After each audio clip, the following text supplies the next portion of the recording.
In an earlier lecture, we applied Faraday's law to relate the curly E field around a closed path in a wire loop to time-changing magnetic flux through a surface bounded by the closed path, the wire loop.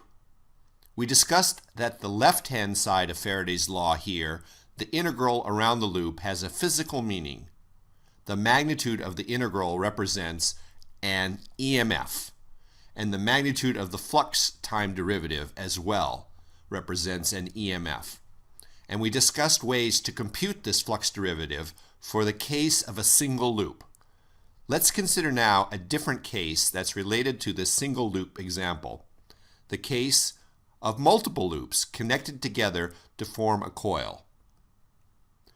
Let's say there are n loops in this coil, where the area of each loop is capital A. Now, if we assume the magnetic field is uniform for the entire coil, we can then compute the flux derivative as before for each loop. Then the EMF for the entire coil will be n times the magnitude of the flux derivative. The direction of the curly E field is found just as before. Use the right-hand rule, where the thumb of your right hand points in the direction of minus dB dt, the derivative of B with respect to time. Then the fingers of your right hand will curl in the direction of the E field for every loop in the coil. Now, the curly E field in the conducting wire coil will induce a current I. If we know the resistance of the coil, then along with the total EMF of the coil, we can find I just as before, as the EMF divided by the resistance, where the EMF is the EMF of the entire coil. Now here we show the source of the time-changing magnetic field as a falling magnet. A coil also can serve as the source of the time-changing magnetic field. Let's assume that this source coil has n sub s loops, each with area A sub s.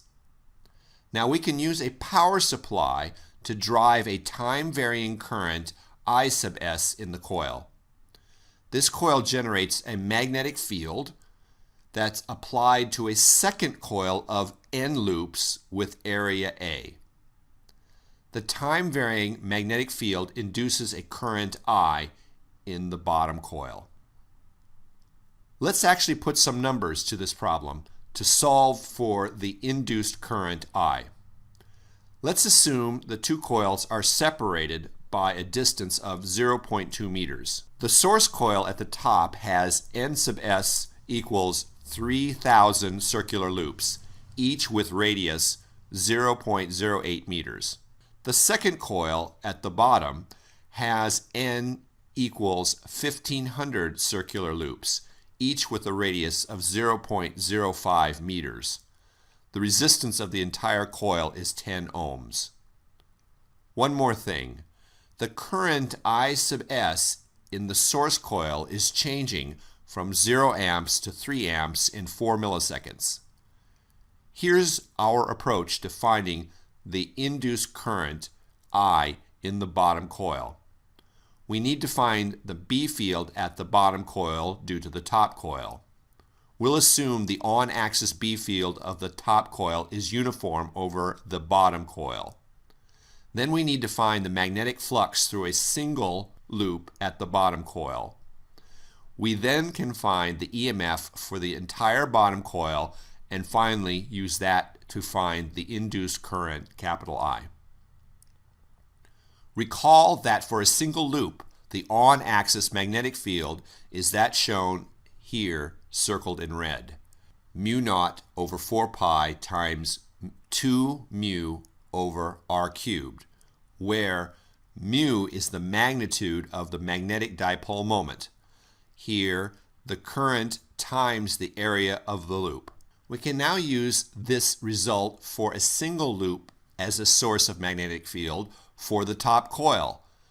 The top coil is just n sub s loops that share a common axis.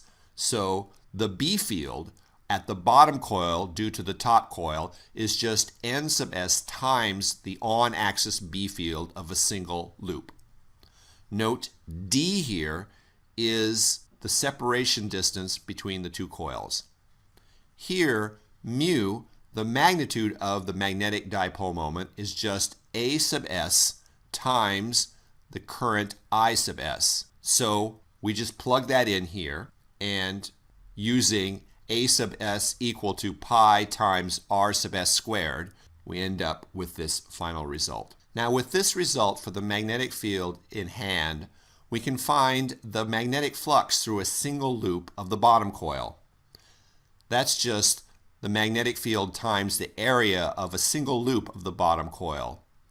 Using our result for the B field from the last slide and writing the area of a bottom loop as pi times R squared, we have this result for the flux. Now we can compute the total EMF of the bottom coil. It's just N times the magnitude of the flux derivative for a single bottom loop. The only thing here that depends on time is the current of the top coil, I sub S. So that's the only derivative we need here, di sub S dt, which we can estimate from this information using the following expression, I sub S final minus I sub S initial divided by delta t. Now the final step, the induced current is just the EMF divided by the resistance R, and that works out to be this expression. We can now plug in all the numbers.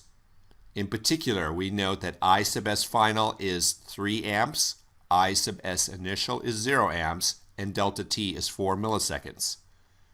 Working all this out yields an induced current I equals 1.33 amps. That's it for now. In our next lecture, we'll discuss an example with Faraday's law involving a special type of coil called a solenoid.